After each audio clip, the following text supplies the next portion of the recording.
The obelisk of Buenos Aires towers over Argentina as a symbol of national pride. Built in just 31 days from blocks of white Córdoba stone, the monument juts into the skyline where the Argentinian flag was first hoisted above Buenos Aires in 1536. But the strategic location of the monument carries much more than just historical significance. The obelisk also stands at the intersection of two of the capital's iconic streets, Avenida Corrientes and Avenida de Julio. Underneath the landmark, three of the city's underground metro lines converge, making it a magnetic meetup spot for the sprawling Argentine megalopolis. While today's Doodle artwork scales down the monument, you can enjoy a view of the over 200-foot-tall obelisk from many parts of the Argentine capital. Guest artist Q&A with Carolina Silvero and Juan. Elizalde. Today's Doodle was illustrated by Buenos Aires-based guest artists Carolina Silvero and Juan Elizalde of Estudio Guardabosques. Below, they share their thoughts behind the making of this Doodle. Q. Why was this topic meaningful to you personally?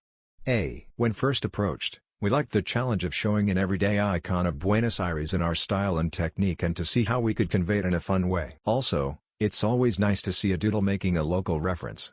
Q. What were your first thoughts when you were approached about working on this doodle? A. We were so happy to have been commissioned this project. We love when Google changes its logo to a doodle, so it's an honor. At the same time it feels like a responsibility, as it will be seen by a lot of people during this day. And a joy because of that also. Q. Did you draw inspiration from anything in particular for this doodle?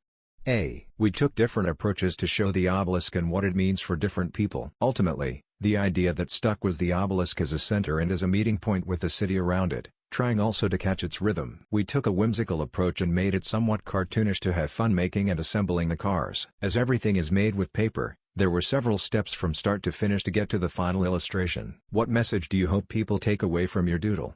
A. As we did some research about the obelisk when planning this doodle and learned a few nice details about it, we hope maybe this illustration sparks the same to some people so they learn about it too. For people living in Buenos Aires it is really an everyday landmark, but not many know much about it. Check out some behind-the-scenes photos for today's 3D paper sculpture doodle. Step 1. Develop concept sketches. Step 2. Test rendering with 3D software. Step 3. Build and photograph paper sculpture. Like, share and subscribe to Doodle Catalog.